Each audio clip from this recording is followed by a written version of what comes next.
Nuchannel Sports Show on Afro Vibes TV. Y'all like that? I got it right this time. I said radio last week.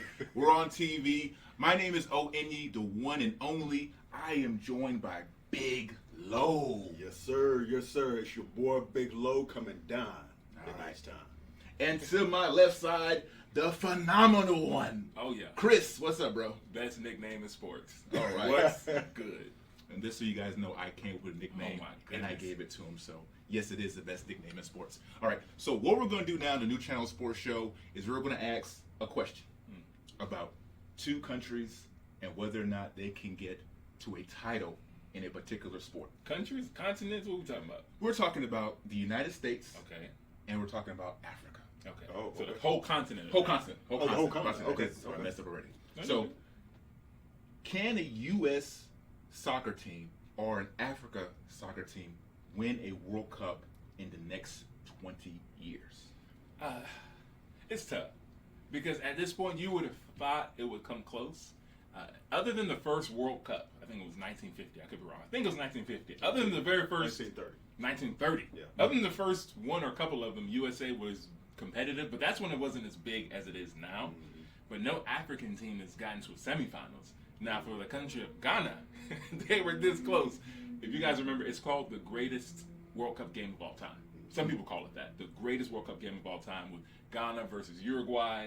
That's when Luis Suarez had his hand hit the ball at the end of the game. If he didn't cheat, essentially, the ball would have went in and Ghana would have advanced to the World Cup semifinal in Africa. But Asma Gyan stepped up to the penalty kick and he missed it. He sailed it over the bar. But to answer the question, I think there's a good chance. And if I had to put the percentages, I'd give a little bit more to Africa because we have a whole continent full of countries. Right. And I'd give it to Africa, but I will say this. For anybody who knows anything about U.S. soccer, we are now officially entered into what people in soccer call a golden age. We have so many talented American players playing all over Europe. You have Christian Pulisic with Chelsea. You have Giovanni Reina. He's playing with Borussia Dortmund. You have Weston McKennie. He's playing with Ronaldo and Juventus. You have Sergio Dest playing with Messi and Barcelona. They are everywhere. So U.S. has a good chance, but not 20 years. They better do it in 10 years because this is a golden generation. The question is, so all those players that you named, though, are they playing for the U.S. when it comes to the U.S. to play in the World Cup, or are they playing for their respective countries? Yeah. And that's the thing. You've got all these pools of talent, but are they playing for the U.S.? You brought up a big point. U.S. hasn't really been competitive in the World Cup. The best they've gotten in this current generation is 2002 when they advanced to the quarterfinals, and I think they placed, if I'm not mistaken, they placed 8th. They didn't qualify in 2018 for the World Cup. So it's very interesting. But one of the things I want to kind of delve into is just the investment in soccer in general. I think that the U.S. probably has a little bit better of a chance, but I mean I give them just a smidgen because you are talking about a whole country of Africa. Ghana, I think, has continent. My apologies. I made the same mistake earlier. I know, right? Sorry. But I think Ghana has a really, really good chance. My Super Eagles, I don't know what's going on with you boys, man, but y'all, I don't know. But y'all need to come up. We have our hopes on you people. We really do. But I think Ghana has. They're dwindling by every day. By the generation. Wow. By the generation. They are, man. Yes, but we can't take them seriously. But I think once we really, the U.S., once we really invest in soccer, because I was diving into the finances of actually the amount of assets, the number of assets, the amount of assets that the U.S. has in terms of what they're investing in their team. Yeah. You're talking about only $187 million in assets. That pales in comparison to what other countries, because other countries, all they have is football. All they have is soccer. Right. Whereas we have other sports. We have baseball, we have hockey, we have basketball, we have football. But I think once we invest more in those pools of talent, those players, I think if they're playing for the U.S. team, then I think we have a much better chance. But if they're not, and they're going and divesting and diverting to their respective countries, then you have a different situation with that. So. And you bring up an excellent point, particularly with the players staying in America. So Sergio Dest is the perfect example. He's a player that could have played for the Netherlands, or he could have played for the United States, and he shocked the world, essentially, and he chose the United States. I don't know why he chose the United States. Honestly, I think they paid him something at the table, but he's just a phenomenal player. And some of these players are choosing the United States. There's another young guy, his last name is Musa. He could play for 4 countries. He could play for Ghana. He could play for England. He could play for the United States. I mean, and some of these players are choosing, Musa hasn't chosen yet, but some of these players are choosing to play for the United States. And I really don't know why. It's coming out of nowhere, but because they're in a golden generation. Now, when it comes to Africa, some Africans will say, we've already won a World Cup. Because the World Cup France won, the last World Cup, there are Africans all over the field. That's right. Africa won that World Cup. That's right. So, I mean, with Africa, it's really, really difficult to keep their talent, the African talent, in Africa. Yeah, that's the problem that African talent has right now, is keeping their talent in Africa. The problem that the United States have, you just mentioned on it earlier, we have football. Yeah. We have baseball. We have basketball. There's so many different avenues for you to play. So growing up, when I was little, I played a little bit of soccer growing up. I played a little bit. All of us did. We had this conversation last week. We played in recess and all of this. That's when we played soccer. That's when soccer was fun. But I don't know if you ever played for a team. I never played for an actual. Well, I played for a little youth team back in the day, and I was getting clowned left and right. Wait, you were getting clowned for not being good, or getting clowned for playing? Just playing in general, Oh, okay. playing soccer in general. But this is a different time too, when I was growing up and soccer was about. So I decided to switch that up, and I played basketball. But I think that's the problem here in the United States, that a lot of people just aren't invested in playing soccer at a young age. Yeah. They're more invested in playing basketball. I mean, there's a basketball court everywhere you look. And if it's not basketball, it's going to be football. If it's not football, the next thing's going to be baseball. Even though baseball has kind of dwindled down, especially within our community as well. You don't see a lot of dark-skinned people playing baseball. That's a nice way to put it, bro. You just don't. You just don't. So I think if the United States can invest more money into soccer, then maybe as time progresses, we might be able to get a little bit closer to a World Cup. But right now, I just can't see. I think Africa definitely has a better chance. Yeah. And to your point, as far as the investment of money, if you think about it, you can literally play soccer anywhere. You just need a ball. It doesn't have to be an inflated ball. It can just be any type of ball and you can play. But for whatever reason in the United States, have you guys ever tried to go to a soccer club? No, I haven't. Don't try. I'll tell you why. It's expensive. Wow. Think about it. The cheapest sport to play is the most expensive sport to put your kid in. Does that make any sense? And that's one of the biggest problems we have with soccer in America. If you're coming from a neighborhood where some of us grew up in, right, and particularly people of color have grown up, and not all people of color are broke, I'm not saying that. But the point is, when you have people who may be in lesser communities and they can't even play the sport, then how can we grow it? Yeah. Because it's too expensive to play. Mm-hmm. And it's not promoted. It's not like you look on TV and there's a big time soccer player promoting a drink or some kind of advertisement. We see LeBron, we see all other football players and stuff promoting stuff. We don't see any soccer players on TV at all. I mean, we just don't. Yeah. The most recent one we met was Donovan, basically. Yeah. And that was it. After he was, and then if it's not men's soccer, women's soccer in the United States is promoted more. It is. Yes. Right. So, I mean, I don't know. You bring up an amazing point, and I think that once again goes into the actual dollars going into soccer, because one of the things, especially here in America, if we watch things enough on TV, we actually begin to pay attention to it. Right.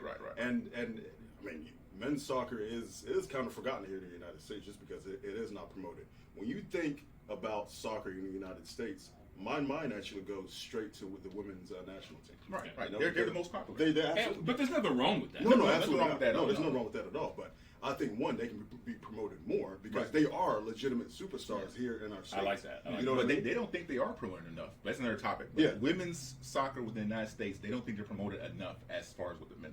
They're not, and they've done so much for the states. They've done so much for the states. They've won a lot more recently than the men's soccer team has. Yeah. I mean, these ladies are superstars, and they should be treated as such. So shout out to you ladies, to the U.S. National Soccer Team. The ladies, man, shout out to you guys because y'all are legitimate superstars. Y'all don't get the credit that you deserve. But that's something that needs to happen because they're giving inspiration. They still do give inspiration to young girls now. But those dollars does need to go to that, and that can really help elevate the game of soccer here in the United States. And when you mention the dollars, that makes me think about Africa. Right. Because when you look at the U17 tournaments, U23 tournaments, the African countries kind of dominate, bro. They really do dominate, particularly Nigeria. Nigeria does really well. You know, I gotta rep the Super Eagles. Whenever I can throw it in, I will. Mm-hmm. But they do so good, and you look at all of the talent that comes out, and you think, okay, so this is going to translate to the men's team, you know, the older adult team. And for the most part, it just has not. Mm-hmm. Other than when we talk about the golden generation of Nigeria with Kanu and Okocha and Olise and Babayaro and all those guys, right? Other than them, it really hasn't translated. There's a guy I have in mind who was my favorite player when I was in my teens. His name was Makele Christantus. That was his name. And he was huge during the U17 World Cup. He was basically the MVP of the tournament, and you think, okay, this guy is going to propel us to the next level as far as Nigeria is concerned. And then he starts playing with his club teams, and it just doesn't translate. So it's a couple of things. What I think as far as Africa is concerned, I love the part where you mentioned with money. I think in the beginning, when they're younger, there is some form of organization. But once they start going off to their clubs, there's no form of organization. Some of these players come back and they think they may be too good for their countries that they're wearing their shirts for. And they don't seem to be cohesive. How many times have we seen going into the World Cup or Nigeria, they might not even go because they didn't have the funds to do it? Yeah. You know, it's just it's so upsetting. So I think when you mention money, that's not just a Nigerian thing. It's just an African thing. It's a whole continent is investing in your national teams. Absolutely. And I read an article, and it's great that you mentioned this. I read an article, I think about a year ago, about how difficult it was to have a sponsor. I'm talking about Adidas, Nike, Fila, whatever it is, to sponsor the Nigeria's team's uniforms. It was a very difficult thing. I believe it was Nike. Nike would not even sponsor Nigeria to have their uniforms made. So they had to go through other avenues. And I think they actually had to have their uniforms made in, I think it was another country that ended up having to make their uniforms because they couldn't, no one would sponsor them. No one took either Africa or Nigeria or the team seriously enough. I'm talking about these big major sports labels, serious enough to invest in them. So that's very unfortunate. So these dollars really do count. But also these companies, I mean, it's going to come from these companies. If they don't look at that particular national team, if they don't look at that sports or they don't look at a franchise that's serious enough to really allow them to market said business, then they're probably not going to put those dollars into that team. So that's a very unfortunate thing. But another thing, especially with the African continents, is that look at China, look at Germany, some of these, and look at Brazil. Their governments, especially the Asian markets, especially China, their government is paying a lot of money to these for all the training to facilitate them being qualified and for them to train. Africa is not doing that. These African nations individually, they're not doing that for their teams as well. Yeah. So I think if the government could step up instead of either using that money, Nigeria, I'm talking to you, instead of using that money to do something else, seriously, instead of using that money to do something else, you can use some of that money, siphon that thing into your teams to help with the representation of Nigeria as a whole. Then you have a whole different situation. But it's a very interesting point that once it gets to the higher end of their competition or their leagues, that is not translating into wins. You know, the thing that's so interesting to me about the whole subject of soccer, football, whatever you want to call it, is when you start talking about it, we start talking about governments. Yeah. Really? Yeah. I mean, that's how big it is. Absolutely. And that's what it comes down to. You have a country like Ivory Coast where their soccer team, essentially, they have been talked about, the articles all over the internet, basically, for a short time period, saved the country from civil war. Wow. Literally, it's that powerful. And for me personally, I want to see an African team go in there. Like, when Ghana was going and they were attempting to get to the semifinals, I was repping Ghana gear. I'm not Ghanaian, but I was repping it because I want to see it. So I don't care who it is. It could be Ivory Coast, it could be Ghana, it could be Nigeria, it could be Egypt, it could be South Africa. I don't care. One of y'all need to get it done. That's all I care about. So in hindsight, though, Africa, we all agree they have the best chance of getting it done within the next 20 years before the United States or North American team gets it done. Well, yeah. I said I gave North America a little bit of an edge just because of that investment factor. You know, compared to all the other sports, 187 million is not a lot. Yeah. But it's a lot more than what the other African continents have to actually do. So because of that reason, I give the U.S. just a little bit more because those investment dollars are actually there. Yeah. Whereas it is a bit of a struggle. So for you, it's a money thing. For me, it's more of a money thing because I think the more money you're able to put into it, then one, you can pay these players, and then you can really invest in facilities and in training structure and coaching, all of that stuff to really help these guys be serious about actually competing for their teams. Or hell, instead of having individual countries, why not have just one super African team where you've got all? No, bro, no, don't do that. Don't do that. Stop. Just throwing it out there. Just throwing it out there. I love the fact that Africa is one, but I mean, there's still different countries. Don't do that. I have a quick question for both of y'all. If you had a chance, let's say any one of us were talented enough to play soccer, basketball, whatever it is, and you had the opportunity to represent the United States or Nigeria. Now, don't lie now. You're on TV. Who you gonna represent? It really depends on how good I am. Right? I'm serious. Okay, wait. So you're saying if you're a superstar, you're playing for? I'm playing for Africa. Oh, definitely. I'm playing for Africa. This is because I want to give them the opportunity to. But let's be clear. If you're a superstar, if you're not a superstar, you're not playing for the United States team anyway. Right. So I'm assuming that you're a superstar. Look at MLS. I mean, big time players don't come play for MLS at all. So yeah, if I'm a big time player, I'm playing for Nigeria.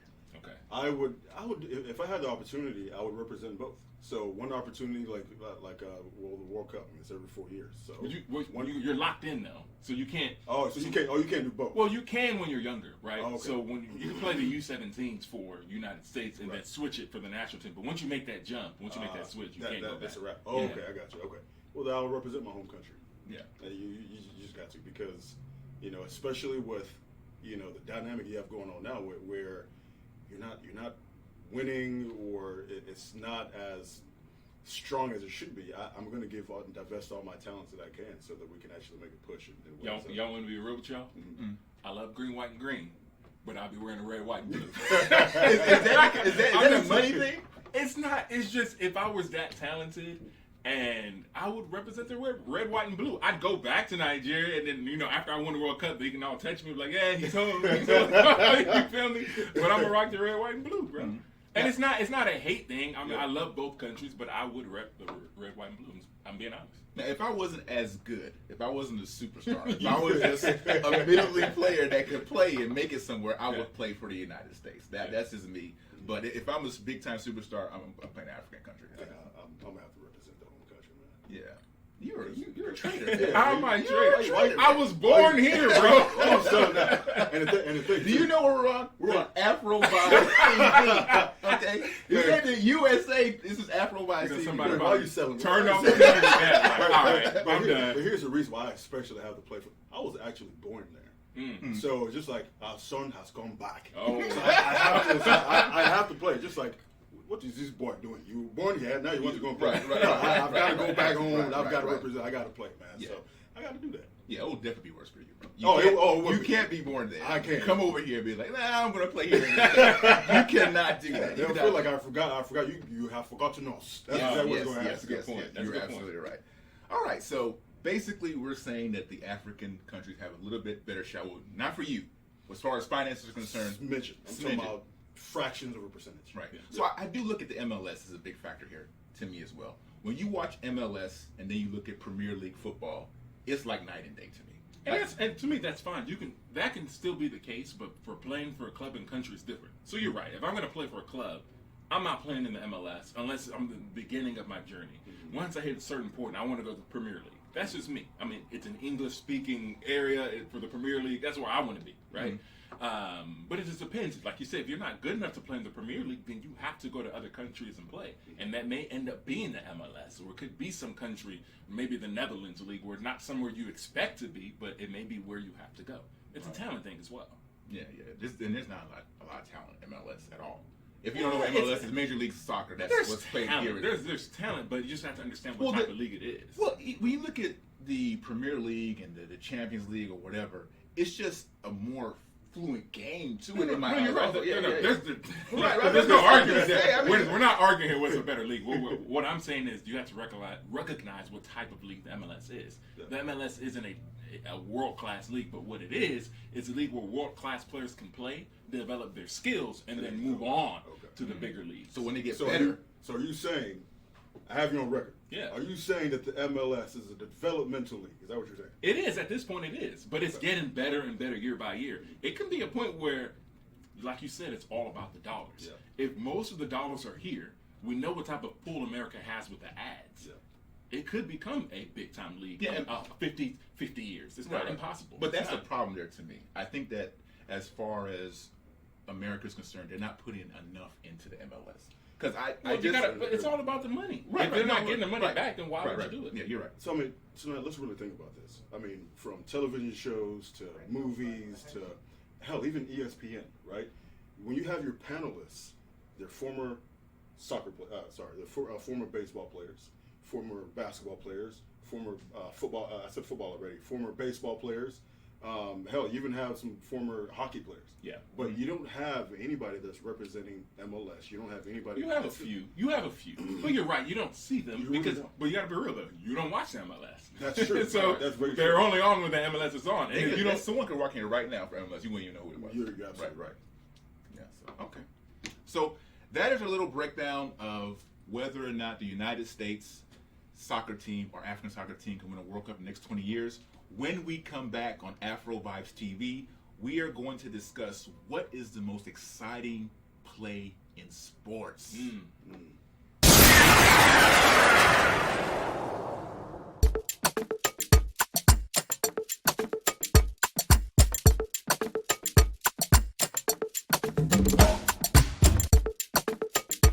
Welcome back to the Nuchannel Sports Show on Afro Vibes TV. Onye, Lo, Chris. Second half discussion, we're going to discuss what is the most exciting play in sports. Is it the slam dunk? Is it a goal? Is it a hockey goal? What's the most exciting play in sports to you, Lo? For me, it's a competition between the touchdown and the goal. Because one, soccer is worldwide. Football is worldwide. So I remember growing up in the 90s, and you had soccer. Now you dating yourself now. Yo. They know your age now. I'm 33. 87. 87, baby. He got old up to it, man. He don't care. He don't care. But and come back from church, and then my dad loves soccer, so we'd have. But soccer that's a weird thing. Soccer would always play on the Hispanic channels. Yeah. So all you heard was all the and it was goal. Yeah, all that long way. We know that here, yeah. Man, I'm telling you, and that's legendary. That's worldwide. So just think about it. You got Do it again, the worldwide goal. sport. Do the Bro, I could mimic that because they would go on and on and on. I'm just like, yeah. yo, somebody scored. What's up?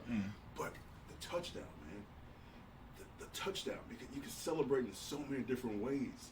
You know, you can run it into the end zone. It doesn't matter what it is, but once you cross that touchdown line, man, it's an amazing thing. So for me, it's between the touchdown and the goal, the soccer goal, the football goal. Well, for me, it's going to have to be the goal. Man, I mean, it's worldwide. Yeah. It's very hard to come by as well. It's not that they score goals left and right. We can watch the American football game and the score be 42-35. So there's touchdowns all over the place. Yeah. And then we want to talk about the moment as well. Can you imagine someone hitting a game-winning goal in the 90th minute, and the crowd is just going berserk? Yeah. That's what I think of when I think of exciting moments and exciting plays. For me, definitely, it's a goal. Touchdowns a little bit, down there as well. The second for me probably is slam dunk. I don't know why. That's like seeing people get dunked on. Yeah. But number one is definitely the goal, soccer goal. So I'll give you my number one. My number two is the goal. I'll tell you my number one differently. But the most there's a couple of famous goals I know. I talked about the Nwankwo Kanu's goal in the Olympics, but my favorite goal of all time was Tune into the first show to see what he's talking exactly. about. On YouTube. First best goal for me, Landon Donovan versus Algeria. Oh, yes. I will tell you, I was at my house and my brothers and I, man, we love the United States national team. We go hard during the Olympics. I mean, during the World Cup for sure. We go hard. And we're sitting here about to get knocked out of Africa's World Cup by Algeria. And I was hot. Like, as much as I repped Africa in the last segment, I was not repping Algeria at that moment. I was repping the United States. And it was basically the 90th minute. And the cool thing about that goal was, if he scores the goal, which he did, we win the group. If he doesn't score the goal, we don't get past the group stages. Landon Donovan, last minute, we have our hero, our captain, and our goalkeeper. He throws it out. He gives it to Dempsey. Dempsey gives it to Altidore. Altidore doesn't score it. Landon Donovan comes and scores it. And if you've ever heard a goal, you just talk about that goal. There's a guy. His name is Andreas Cantor. Look him up. Because when that goal was scored, he did the whole goal thing, but you can hear the tears in his voice. It's like, America! Because it was so big. It was such a momentous goal when he scored it. But that's not the best play in sports. The most exciting play, because we said play. Right. Yeah. I think it's a Hail Mary. The Hail Mary for me is the most exciting play in sports because whenever Hail Mary is thrown, that means some team has a chance to win in the last second. And for whatever reason, Aaron Rodgers, a Hail Mary is supposed to be, not even 50-50. It's supposed to be 90-10. When Aaron Rodgers throws it, it's more like 70-30. Right. And it's just because you have that one moment where the ball's in the air and there's a hush amount ever. Yes. If you're watching it, there's just an automatic hush. And then the ball tips, and if somebody catches it, you go berserk depending on what side you're on. As a Texans fan, I've seen it on the side where you see a Hail Mary and it doesn't work out for you, Jaguars, and you're just staring at the screen because you don't know what you saw. So for that brief little moment, for me, the Hail Mary. You make a good point, the Hail Mary. But as far as, soccer goes and the biggest moments, you can't always have a Hail Mary. We've never seen a Hail Mary in a Super Bowl, right? But we've seen big time goals at the biggest stage. So that's why for me, there's more emotion into it. You can see the play develop. You're starting to stand up to see whether they're going to score the goal. And if they don't score that goal, oh man, you're so dejected because you may never have the opportunity again to score that goal. So that's why it's once it happens, it's the biggest play to me in any sports ever. So that's just me for that, honestly. Okay, so let's just take the goal out of it then. We'll take the goal out of it because you guys think it's number one. I think it's number two. So in other words, it's about 1.35, something like that. Right. So we'll say that that's at the top. If you take out the goal, what's next for you? Because you mentioned the slam dunk, and honestly, I didn't even think about the slam dunk. I really didn't. For me, it was really the goal or the Hail Mary. But if I had to take both of those out and move them aside, I would have never even thought about the slam dunk. To be honest with you, I would have thought about the home run. The home run for me has kind of been diluted because of the race between McGuire and Sosa. There were enhancing drugs involved in it. And so ever since that, it was steroid. It was steroid. I don't want to say the word. It's like, but that was involved in it, and so ever since then, the home run has never been done for me. But as far as the slam dunk is concerned, I have been, I'm a Houston Rocket fan, and I can see a team with LeBron James. If LeBron James dunks on James Harden, I'm like, oh. I'm looking like, again with the opposing team. So that the slam dunk has always done it for me. Back in the day, Hakeem Olajuwon, one of the greatest basketball players in Houston sports history, one of the greatest African basketball players ever. Played a game against the Phoenix Suns. We know a guy named Kevin Johnson.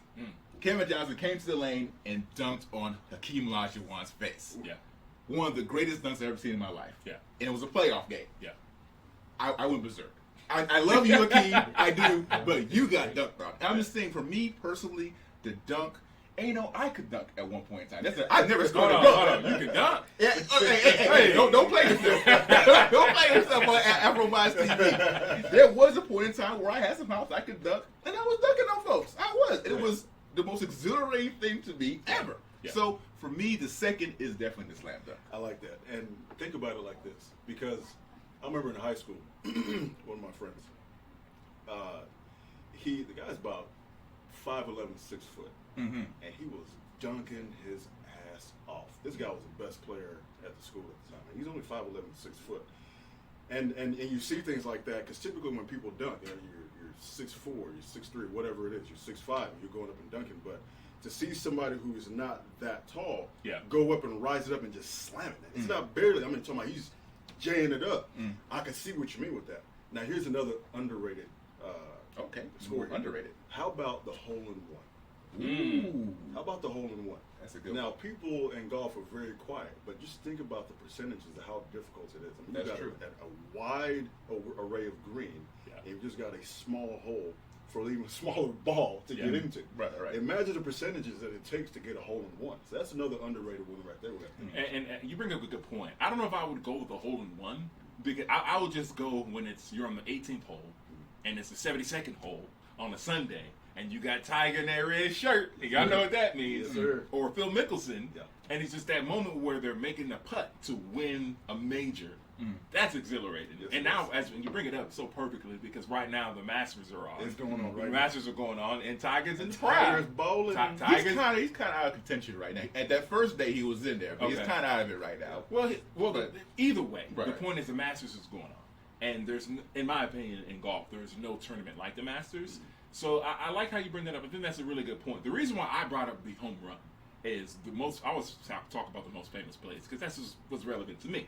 Most famous home run that I know actually was against my team. We actually won the series, but it was horrible. I think this home run is the reason why the Astros don't have 2 World Series. It was lights out Lidge, Brad Lidge, we know who he is, going against Albert Pujols. Albert Pujols hit the longest, hardest home run in the playoff I've ever seen. Mm-hmm. Can you imagine a crowd? The entire Houston crowd was stunned. Right. And, you know, I was asking, I was like, "Are there any timeouts? Can we get a replay? Can we get a replay?" And that's what's so cool about the home run because when it's hit, it's hit. It's hit. When you think about soccer now with the technology with VAR, you may be celebrating for a goal and all of a sudden it's disallowed. Same thing that could happen in basketball. You may see a great dunk, and then all of a sudden, he may have elbowed him, so now they've reversed the play. Once a home run is hit, that's that. That's a wrap. It's a wrap. I know we're talking about plays here, and I know this goes to the category of plays, but my number 3 on the list is definitely a really good knockout in boxing. That's excellent. I love to see a knockout. Okay, back in the heyday when Mike Tyson was at his best, just watch him go out there, have that flair, and then come in and knock someone out stone cold. Yes. Oh my goodness, when I think about the most exciting plays, I think about plays that get me out of my seat. The slam dunk, the goal, and number 3 is definitely the boxing knockout. I can do that all day. I can watch highlights of boxing knockouts on YouTube all day long and not even think twice about it. I like that. And you bring up the knockout king and Mike Tyson himself. I mean, and there's something about a knockout and when it happens. You never know when it's going to happen. Right. You just don't know when it's going to happen.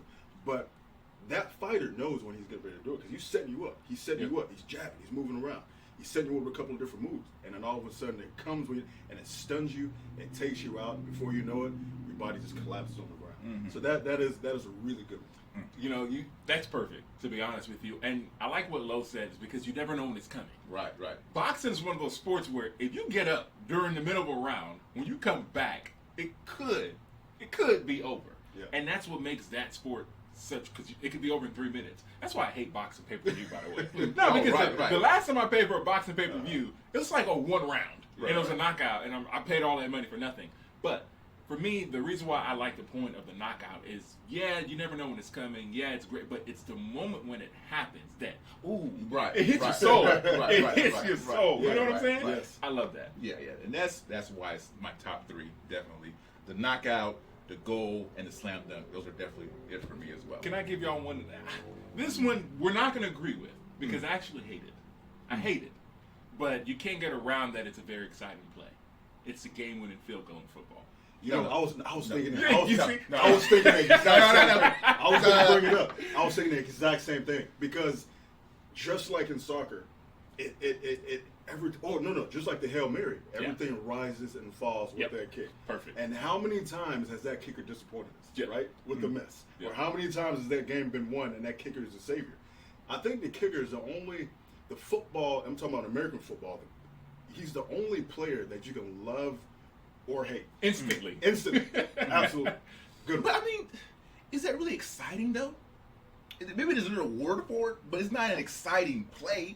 Maybe there's a lot rides into it. Yeah. It's very necessary. Is it exciting? No. Well, it depends who you ask. I'll give you an example. Okay. If you ask a New England Patriot fan, Mhm. how exciting is it? They'll tell you, over the moon. Right, because they had one of the greatest kickers of all time. Exactly. And he hit a bunch of, clutch field goals. That's right. But it's still, we're talking about the play itself. I'm looking at plays, as far as the slam dunk is concerned, slam dunks, there's no game-winning slam dunks mostly, right? But you're looking at it because the field goal in a certain position is exciting. But let's say the field goes in the first quarter.